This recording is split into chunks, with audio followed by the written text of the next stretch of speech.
Shri P Chittaranjan, അങ്ങേക്ക് 8 minute സംസാരിക്കാം. Sir,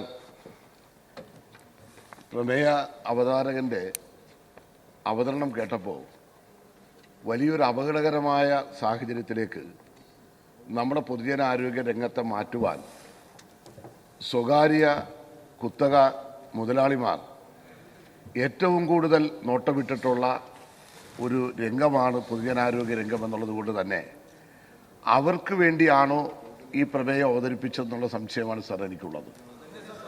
sir sir sir sir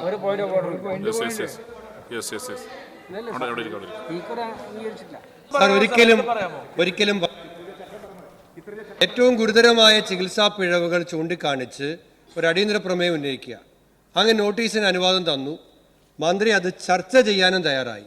മന്ത്രി ചർച്ച ചെയ്യാൻ തയ്യാറായത് എന്തുകൊണ്ടാണ്? ഞാൻ ഉന്നയിച്ച വിഷയം ഗൗരവമുള്ളതുകൊണ്ടാണ്. ആ വിഷയത്തെക്കുറിച്ച് സ്വകാര്യ ആശുപത്രികൾക്ക് വേണ്ടിയിട്ടാണ് എന്ന് പറഞ്ഞത് രേഖയിൽ ഉണ്ടാകാൻ പാടില്ല. അത് നീക്കം ചെയ്യണം. സാർ ഞാൻ എൻ്റെ സമയം എടുക്കരുത് സാർ. അതിന് സാർ, നമ്മുടെ ലോകത്താകെ ഇന്ന് ആരോഗ്യ മേഖല എന്ന് പറഞ്ഞാൽ വൻകിട കുത്തകളുടെ കണ്ണു പതിചരിക്കുന്ന ഏറ്റവും പ്രധാനപ്പെട്ട രംഗമാണ് സാർ. സാർ, നമ്മുടെ പൊതുജനാരോഗ്യ മേഖലയിൽ തന്നെ ഇന്നിപ്പോൾ സർക്കാരുകൾ പിന്മാറി സ്വകാര്യ വൻകിട കമ്പനികൾ, കോർപ്പറേറ്റുകൾ കൈയടക്കിക്കൊണ്ടിരിക്കുന്ന ഒരു വർത്തമാനകാലത്താണ് നാം ജീവിക്കുന്നത്. സാർ, കോഴിക്കോട് നഗരത്തിൽ മാത്രം, ഞാൻ ആശുപത്രിയുടെ പേര് പറയുന്നില്ല, 2 പ്രധാനപ്പെട്ട ആശുപത്രികൾ, അത് രണ്ടും KKR എന്ന് പറയുന്ന ആഗോള കുത്തക ഏറ്റെടുത്തു കഴിഞ്ഞു. സാർ, കേരളത്തിൻ്റെ പൊതുജനാരോഗ്യ രംഗത്ത് വലിയ ആശങ്കയാണ് സാർ നമുക്കുണ്ടാകുന്നത്. മറ്റൊരു ആഗോള ഭീമനായിട്ടുള്ള ബ്ലാക്ക് സ്റ്റോൺ ഗ്രൂപ്പ് കേരളത്തിലെ ആശുപത്രികൾ ഏറ്റെടുത്തുകൊണ്ടിരിക്കുന്നു എന്ന വാർത്തയും വന്നുകൊണ്ടിരിക്കുകയാണ് സാർ. അപ്പോൾ ഇന്ത്യയിലെ കുത്തകകളും ലോകത്തെ കുത്തകകളും ഈ പൊതുജനാരോഗ്യ മേഖലയിലേക്ക് കടന്നു വരുവാൻ വേണ്ടി മത്സരിച്ചുകൊണ്ടിരിക്കുന്ന ഒരു സന്ദർഭത്തിൽ അവരുടെ താല്പര്യങ്ങൾ എന്ന് വെച്ചാൽ ആരും സർക്കാർ ആശുപത്രിയിൽ പോയിക്കൂടാ, ജനങ്ങൾ ഭയപ്പെടുന്ന നിലയിലേക്ക്, ഞാൻ അതാണ് ഉദ്ദേശിച്ചിട്ടുള്ളത്. ആ ഒരു ആശയം ഇവിടെ പകർത്താൻ വേണ്ടി ശ്രമിക്കുകയാണ് സാർ. അതാണ് UDF ചെയ്തുകൊണ്ടിരിക്കുന്നത്. ഞാൻ അതാണ് ഈ അടിയന്തര പ്രമേയത്തെക്കുറിച്ച് പറഞ്ഞത്. ഇന്നിപ്പോൾ ഡോക്ടറും മരുന്നും ഇതൊന്നും ഇല്ലാതിരുന്ന ഒരു സംവിധാനമായിരുന്നല്ലോ കേരളത്തിലുണ്ടായിരുന്നത്. ഇന്ന് എത്രയോ കാലം, ഞാൻ പറയട്ടെ, 2016 മുമ്പ് എന്തായിരുന്നു സാർ ഇവിടുത്തെ സ്ഥിതി? ആകെ നടന്നൊരു കാര്യമുണ്ട് സാർ. സർക്കാർ ആശുപത്രി ക്ഷീണിച്ചു. വകുപ്പ് കൈകാര്യം ചെയ്തിരുന്ന മന്ത്രിക്ക് ഒരു സ്വന്തമായി ഒരു ആശുപത്രി ഉണ്ടായി. അതാണ് ഇവിടെ. അദ്ദേഹത്തെ വിളിച്ചല്ലോ, ED വിളിപ്പിച്ചല്ലോ. ഞാൻ എന്നെ കൊണ്ട് എല്ലാം പറയിപ്പിക്കല്ലേ. നിങ്ങൾക്ക് ആർക്കെങ്കിലും താല്പര്യമുണ്ടെങ്കിൽ അതെല്ലാം എന്നെ കൊണ്ട് പറയിപ്പിക്കണ്ട. എന്തായിരുന്നു UDFന്റെ ഭരണകാലത്ത് എന്തായിരുന്നു സർക്കാർ ആശുപത്രിയുടെ അവസ്ഥ? അന്നത്തെ എങ്ങനെയാണ് കൈകാര്യം ചെയ്തത് ഈ നാട്ടിലെ ജനങ്ങൾക്കറിയാം. എന്നാൽ ഇന്ന് 10 വർഷക്കാലത്തിനുള്ളിൽ അസൂയാർഹമായിരുന്നുള്ള നേട്ടമല്ലേ സാർ ഈ മേഖലയിൽ നേടാൻ കഴിഞ്ഞിട്ടുള്ളത്? ചെറിയ കാര്യമാണോ? എന്തായിരുന്നു UDFന്റെ കാലത്തെ ഒരവസ്ഥ? ഇവിടെ പല അംഗങ്ങളും പറഞ്ഞു. ഞാൻ ഇവിടുത്തെ പല പത്രങ്ങളുടെയും കട്ടിങ്ങുകൾ ആ കാലത്തെ ഉണ്ടല്ലോ. എന്താണ് ഞങ്ങൾ നടക്കുന്നതല്ലേ?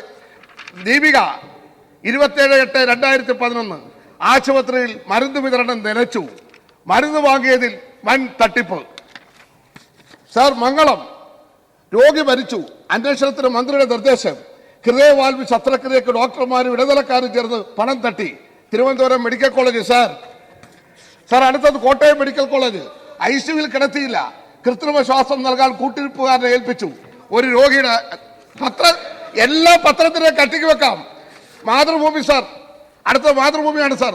സർക്കാർ ആശുപത്രികളിൽ 4500 സ്ഥിരം ഡോക്ടർമാർ വേണ്ടെടുത്ത് കേവലം 2000 മാത്രം.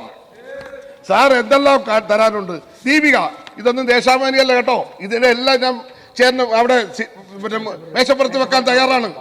ഡോക്ടർമാരുടെ കുറവ് തളർത്തുന്ന പ്രാഥമിക ആരോഗ്യ മേഖല. ഇനി അടുത്തത് സാർ ദീപിക തന്നെയാണ്. ചികിത്സിച്ച് മുടിയുന്ന കേരളം. സാർ, കേരളത്തിന്റെ ആരോഗ്യ മേഖല തകരുന്നു. മാതൃഭൂമി 25/8/2015 രോഗബാധിതം. സാർ, രോഗഗ്രസ്തമായ കേരളം, നിഷ്ക്രിയമായ ഭരണം. ദീപിക സാർ, ഇതാണ് സാർ കേരളത്തിന്റെ അവസ്ഥ. ഇതായിരുന്നു സാർ. ഇവിടെ അവതരണം കേട്ടപ്പോൾ എങ്ങനെയായിരുന്നു? ആരുടെ കണ്ണു നിറഞ്ഞു പോകത്തില്ലേ പ്രമേയ അവതരണം കേട്ടാൽ? ഈ കേരളത്തിന്റെ അവസ്ഥ ഇതായിരുന്നു.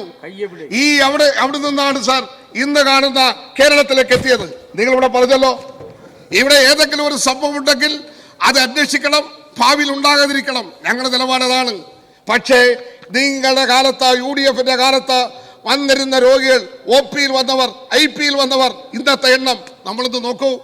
2016-17 OP-യിൽ വരുന്നത് നമ്മുടെ താലൂക്ക് ആശുപത്രി, ജനറൽ ആശുപത്രി, ജില്ലാ ആശുപത്രി ഇങ്ങനെയുള്ള സ്ഥലത്ത് മാത്രം 8,03,64,783 പേർ. സാർ IP-യിൽ 14,18,957. എല്ലാം ഞാൻ വായിക്കുന്നില്ല സാർ. 2024-25 11,29,1,897 പേർ സാർ. 7,56,872 പേർ IP-യിൽ. സാർ, ഇത്ര അധികം ആൾക്കാർ വരികയാണ്, സർക്കാർ ആശുപത്രിയിൽ വരികയാണ്. ഇങ്ങനെ കോടിക്കണക്കിന് ആൾക്കാർ ചികിത്സ നേടിക്കൊണ്ടിരിക്കുന്ന കേരളത്തിന്റെ പൊതുജനാരോഗ്യ മേഖല, ആ മേഖലയെ തകർക്കാനാണ് സാർ അടിസ്ഥാനരഹിതമായിട്ടുള്ള ആക്ഷേപങ്ങൾ ഉന്നയിച്ചുകൊണ്ടിരിക്കുന്നത്.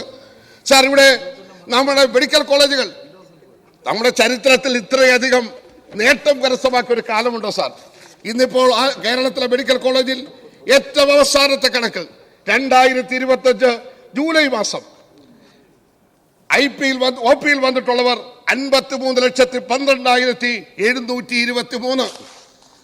സാർ, IP-യിലുള്ളത് 3,51,101. ഞാനിത് പറഞ്ഞത് രോഗികൾ എത്രയധികം ഈ ആശുപത്രികളെ അഭയം പ്രാപിക്കുന്നു, അവിടെയെല്ലാം അവർക്ക് ചികിത്സയിൽ ലഭിച്ചുകൊണ്ടിരിക്കുന്നത്. ഇന്ന് ഈ ഇന്ത്യയിൽ ഏറ്റവും കൂടുതൽ സൗജന്യ ചികിത്സ കൊടുക്കുന്ന സംസ്ഥാനം ഏതാണ് സാർ? നമ്മുടെ കേരളമല്ലേ? അതിൽ നമുക്ക് അഭിമാനിക്കല്ലേ? അതിനു പകരം എന്താ പ്രചരിപ്പിക്കാൻ ശ്രമിക്കുന്നത് സാർ? 4 വർഷം കൊണ്ട് 25,17,000 പേർക്ക് 7,708 കോടിയുടെ സൗജന്യ ചികിത്സ കൊടുത്ത ഒരു നാടാണ് സാർ ഈ കേരളം. നിഷേധിക്കാൻ കഴിയുമോ സാർ? അതുപോലെ തന്നെ കാസ്പോ വഴി മാത്രം 24,06,000 പേർക്ക് 7,163 കോടിയുടെ സൗജന്യ ചികിത്സ കൊടുക്കാൻ കഴിഞ്ഞു സാർ. കാരുണ്യ ബെനവലന്റ് ഫണ്ട് വഴി 64,075 പേർക്കായി 544 കോടി രൂപയുടെ സൗജന്യ ചികിത്സ നൽകി സാർ ഈ കേരളം. 4 വർഷം കൊണ്ട് KSSCL വഴി നൽകിയ മരുന്നിന് വേണ്ടി മാത്രം 3,300 കോടി രൂപയാണ് സാർ സൗജന്യ മരുന്നുകൾ ഈ കേരളത്തിൽ ഈ ഗവൺമെന്റ് കാലത്ത് കൊടുക്കുവാൻ കഴിഞ്ഞത്. 854 മരുന്നുകൾ, ഏതാണ്ട് 1,847 പരം ആശുപത്രികൾ ഈ കേരളത്തിൽ ഈ ഗവൺമെന്റ് കാലത്ത് ഈ സൗജന്യ സേവനങ്ങൾ കൊടുത്തുകൊണ്ട് മുന്നോട്ട് പോവുകയാണ്. ക്യാൻസർ രോഗികൾക്കടക്കം 3 ഇരട്ടി തുകയാണ് ഈ ഗവൺമെന്റ് കാലത്ത് ചെലവഴിക്കുവാൻ കഴിഞ്ഞിട്ടുള്ളത്.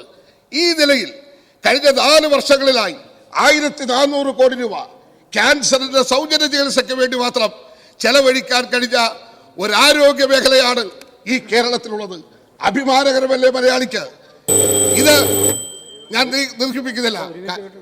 അല്ല, ബഹുമാനപ്പെട്ട ചെയർ എന്നെ രാവിലെ ഒന്ന് ശാസിച്ചത്, അതുകൊണ്ട് ഞാൻ കൂടുതൽ സംസാരിക്കുന്നില്ല.